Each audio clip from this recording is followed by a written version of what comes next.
মানব সভ্যতা যত এগিয়েছে ততই পৃথিবীতে ঘটেছে নানা পরিবর্তন।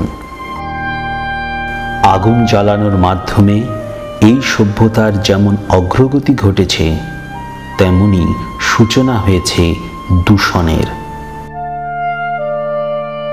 সভ্যতার পাশাপাশি বেড়েছে জনসংখ্যা, আবার এই জনসংখ্যা বৃদ্ধির সঙ্গে সঙ্গে বেড়েছে খাদ্যশস্যের চাহিদা।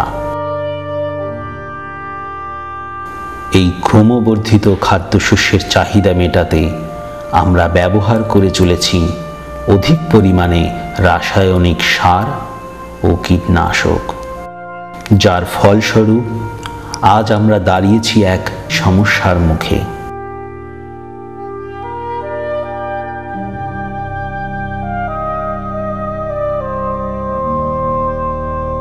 রাসায়নিক সার বেশি পরিমাণে ইউজ করছি, যার ফলে এর খরচটা অত্যন্ত বেড়ে যাচ্ছে, কিন্তু সেই তুলনায় আমরা ফলন পাচ্ছি না। অথচ সার দেওয়ার পরে আগে যতদিন গাছটা সবুজ থাকতো বা যেভাবে গাছটা বাড়তো সেভাবে আর সবুজ থাকছে না। আগে দেখা যাচ্ছে একবার সার দিলে 1 মাস পরে আবার একবার সার দিলে চলতো, এখন সেটা হয়তো 15 দিন পরে সার দিতে হচ্ছে। জমির উর্বরতা শক্তি একেবারে নষ্ট হয়েছে, মানে জমি শক্ত হয়ে যাচ্ছে, যার ফলে জল ধারণ ক্ষমতা তো একেবারেই কমে গেছে। তার ফলে আমাদের অতিরিক্ত পরিমাণ জল ব্যবহার করতে হচ্ছে, যেটা আমাদের আজকের দিনে জলের অত্যন্ত সমস্যা। মাটির অবস্থা আর কি বলবো, মাটি তো যেখানে ওইভাবে চাষ করা হচ্ছে একবার দুবার, আর ঘাস ফুটছে না। বর্ষায় রোদের সময় বিরাট বিরাট ফাট মাটিতে। আগে তো দেখেছি 1 বিঘা জমি এই বোরো চাষ করতে আপনার 20 ঘন্টা জল লাগতো, এখন 20 ঘন্টাতে হচ্ছে না, 25-30 ঘন্টা জল দিতে হচ্ছে।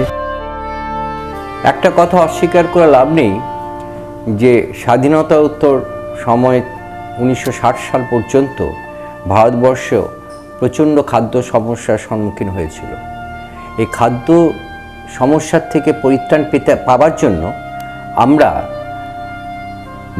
কৃষি বিজ্ঞানের উপর নির্ভরশীল হয়ে পড়ি এবং নতুন একটা নীতি প্রণয়ন করা হয় কেন্দ্রীয় সরকারের তরফে, যে নীতির মাধ্যমে আমরা কৃষি বিজ্ঞানের মারফত আমরা কিছু উন্নত জাতের বীজ, অধিক ফলনশীল বীজ এবং অজৈবিক কৃষি উপাদান এবং কীটনাশকের ব্যবহার বাড়াই, এবং তার মাধ্যমে কিন্তু আমরা 1990 সাল অবধি খুব ভালো ফসল উৎপাদন করি। শুধু নিজেদের চাহিদা না, আমরা নিজেদের চাহিদা মিটিয়েও বাইরে রপ্তানি করতে সমর্থ হই। খুব ভালোভাবেই চলছিল ব্যাপারটা, কিন্তু একটা বোধহয় ভুল সংকেত আমরা পাঠিয়েছিলাম আমাদের কৃষক ভাইদের কাছে, যে অজৈব যে সমস্ত কৃষি রাসায়ন রয়েছে সেগুলোর উপর নির্ভর করেই বোধহয় আমরা কৃষিতে একটা বিপ্লব আনতে পেরেছি, কিন্তু সেটা সম্পূর্ণ ঠিক নয়। এর মধ্যে আমরা দেখতে পেয়েছি পাঞ্জাবে, হরিয়ানাতে, যেখানে খুব বেশি পরিমাণে আমরা সবুজ বিপ্লব ঘটিয়েছি, তাদের কিন্তু জৈব পদার্থ বা জৈব সার ব্যবহার না করে শুধুমাত্র এই অজৈব কৃষি রসায়নের উপর ভিত্তি করে কৃষি করার জন্য মাটিটা অনুর্বরতার দিকে চলে গেছে। বিভিন্ন পত্রপত্রিকায় বলছে পাঞ্জাব এবং হরিয়ানা মাটি মানুষের তৈরি মরুভূমির দিকে এগিয়ে যাচ্ছে। এটা শুধু পাঞ্জাব হরিয়ানা ক্ষেত্রে নয়, আমাদের পশ্চিমবঙ্গেও দেখতে পাচ্ছি উর্বর জমি, যেখানে আমরা অধিক পরিমাণে আমাদের পূর্বপুরুষরা জৈব সার ব্যবহার করতেন, সেখানে জৈব সারের ব্যবহার কমিয়ে দিয়ে আমরা অধিক মাত্রায় নির্ভরশীল হয়ে পড়লাম অজৈব কৃষি উপাদানের উপরে। কিন্তু একটা জিনিস ভুলে গেলে হবে না, যে বৈজ্ঞানিক উপাদান যদি অবৈজ্ঞানিকভাবে ব্যবহার করা হয় মারাত্মক ক্ষতিগ্রস্ত হয় যার উপর যেটা প্রয়োগ করছে সেটা। এখানে কিন্তু জমির উপরে প্রয়োগ করছে, আমি বুঝলাম না আমার জমিতে কতটুকু উদ্ভিদ খাদ্য রয়েছে, না বুঝে আমি অধিক পরিমাণে অজৈবিক কৃষির উপাদান বা উদ্ভিদ খাদ্য প্রয়োগ করছি, যার ফলে আমার মাটিটা আস্তে আস্তে বন্ধ্যাত্বর দিকে চলে যাচ্ছে, আমার উর্বরতা আস্তে আস্তে কমে যাচ্ছে এবং আমার উৎপাদনও কমে যাচ্ছে। এটা একটা ভীষণ সমস্যার মধ্যে পড়ে গেলাম আমরা। এই সমস্যা শুধু আমাদের নয়, আমাদের যে রাজ্য সরকার রয়েছেন তারাও এই সমস্যা অনুভূত করলেন এবং তারা বিকল্প চিন্তাভাবনা আরম্ভ করলেন। বিকল্প রাস্তার কথা যখন আমরা ভাববো, এবং সৌভাগ্যবশত এই নিয়ে অনেক গবেষণা আমাদের দেশে হয়েছে, বিজ্ঞানীরা অনেক গবেষণা করেছেন, তাতে আমাদের কাছে 4টে বড় পয়েন্ট এসে দাঁড়াচ্ছে, অর্থাৎ 4টে জায়গা আমাদের দেখতে হবে। এক হচ্ছে আমরা সঠিক বীজ নির্ধারণ করছি কিনা, অর্থাৎ যে বীজ আমরা ব্যবহার করছি উচ্চ ফলনশীল, তার বদলে বিকল্প বীজ হিসেবে দেশজ কিন্তু ক্ষমতা সম্পন্ন বীজ আমরা ব্যবহার করতে পারি কিনা। দ্বিতীয় হচ্ছে জৈব সারের কথা বা অজৈব সারের কথা। জৈব সার পদ্ধতিতে ফিরতে হলে আমাদের কি করতে হবে, তাহলে আমাদের ভাবতে হবে কোন কোন জিনিস দিয়ে আমরা জৈব সার তৈরি করতে পারি। এবং আপনারা জানেন, আমরা সবাই জানি যে পচনশীল যা কিছু, যেটা ব্যাকটেরিয়া বলে অণুজীবী আছে, তারা সেটাকে পচিয়ে দিয়ে সারেতে পরিণত করতে পারে। আমাদের খুবই কাছে, কলকাতার কাছে পূর্ব কলকাতায় 800 একর জমিতে এই ধরনের পদ্ধতিতে কিন্তু সারা বছর ধরে 11 রকমের সবজি এবং অন্যান্য জিনিস তৈরি হয় এবং সেটা কলকাতার বাজারে 20% চাহিদা মেটায়। এটা একটা মস্ত বড় কথা।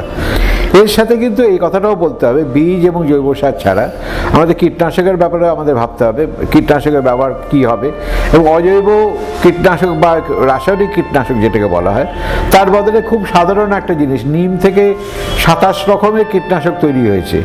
তা নিম তো একটা জৈব পদার্থ, একটা জৈব একটা গাছ, তার থেকে যদি হতে পারে এই ধরনের কীটনাশক আর কোথা থেকে আমরা পেতে পারি, কী ধরনের কীটনাশক পেতে পারি, এবং সেটা ব্যবহার করলে সম্পূর্ণ, যদি স্বাস্থ্যসম্মতভাবে যদি বলি, সেটা সম্পূর্ণ স্বাস্থ্যসম্মতভাবে ব্যবহার করা যায়। 4 হচ্ছে যেভাবে খালের জল দেওয়া হতো সেভাবে না দিয়ে অন্য জলের ব্যবহার, যেখানে চাষিরা ঠিক করবেন কতটুকু জল দরকার, নদী থেকে জল তোলা যেটা লিফট ইরিগেশন বলে, সে ধরনের কাজ আমরা করেছি। এবং আমরা রেন ওয়াটার হারভেস্টিং বা বৃষ্টির জল সংগ্রহ করে চাষের ব্যবস্থা করা, অনেকগুলো নতুন নতুন রাস্তার কথা ভাবা উচিত। এগুলো যদি আমরা ভাবি তাহলে দেখতে হবে যে এই যে পদ্ধতিটা বিকল্প কৃষি পদ্ধতি আমরা বলছি, বিকল্প কৃষি পদ্ধতিতে শুধুমাত্র জমির উর্বরতা বৃদ্ধি হবে, টেকসই উন্নয়ন হবে তা নয়, জনস্বাস্থ্য আরও বেশি সুরক্ষা পাবে। কিন্তু এই কথাগুলো যদি আমরা খুব পরিষ্কার বোঝাতে পারি মানুষকে এবং প্রশিক্ষণ দিতে পারি, জৈব সার কী করে তৈরি হয়, আমরা কেচক জৈব সারের কথা বলছি, এটা ব্যাপকভাবে তৈরি করার যে পদ্ধতিটা সেটা কীভাবে করা যেতে পারে, তাহলে তো মনে হয় আমাদের আগামী সময়তে আমরা অনেক আশা নিয়ে তাকিয়ে থাকতে পারি, যেটা একটা বড় টেকসই বিকল্প ব্যবস্থা হিসেবে আসতে পারে।